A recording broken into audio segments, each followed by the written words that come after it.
should they decide who rules in Damascus and who doesn't? Because, you know, it has been proposed on the Russian side. It was scoffed at in Western media and Western governments to have an election sometimes next spring or in summer. And you know why they don't want it? Because they don't want the results. They don't want the result of election in Syria because it wouldn't be the result they want. Okay, and this is the problem here. And this is what I find so problematic, because everyone says, oh, look at the death toll and it's Assad's fault and all that. That's not true. It's patently untrue. It's the outside that has kept this war going on. This would have been over long ago if the Saudis weren't involved, the Turks weren't involved, the Qataris weren't involved, and I go on and on and on. This would have been over. These are the powers that keep this conflict going. Go ahead, Marcus. I agree with 99% of everything you've just said, Peter. There's just one thing I might slightly disagree with you about. I think for policymakers in Washington, they do have a geostrategic interest in this conflict. I don't believe actually that the Americans were behind the so-called Arab Spring. I think the Americans are opportunists, and I think there's been an unofficial policy in Washington for a long time that if they see an opportunity for a change of government in Syria, then they will go for that. They will pursue that unofficial objective, because I believe that the West is playing a game of chess, a strategic game of chess in Syria.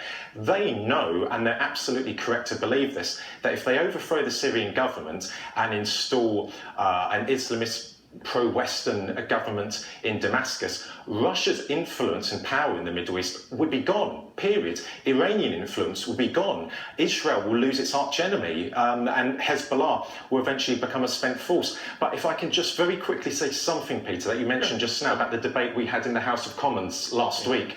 You know, the British Defence Secretary, Philip Hammond, he cited that figure of 70,000 so-called moderate rebels.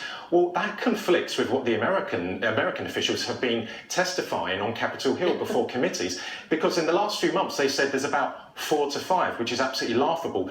But the Brits are saying there's 70,000.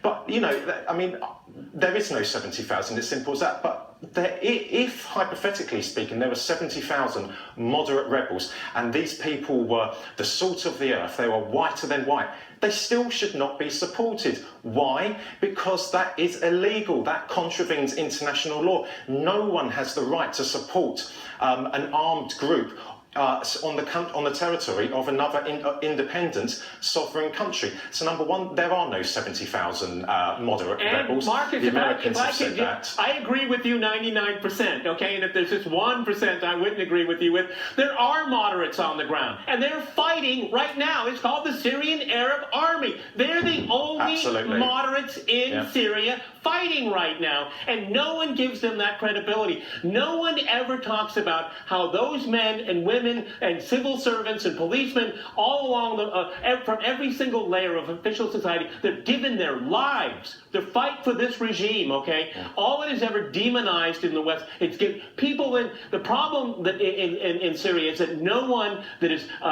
for the regime is given any kind of agency at all. And we all know in this program here, we're going to shortly go to a break, that if that regime were to be physically overthrown illegally, there would be a sectarian bloodbath of unbelievable magnitude. And this is what keeps these people fighting here. All right, I would have to interrupt myself, gentlemen. We're going to go to a short break, and after that short break, we'll continue our discussion on Syria. Stay with RT.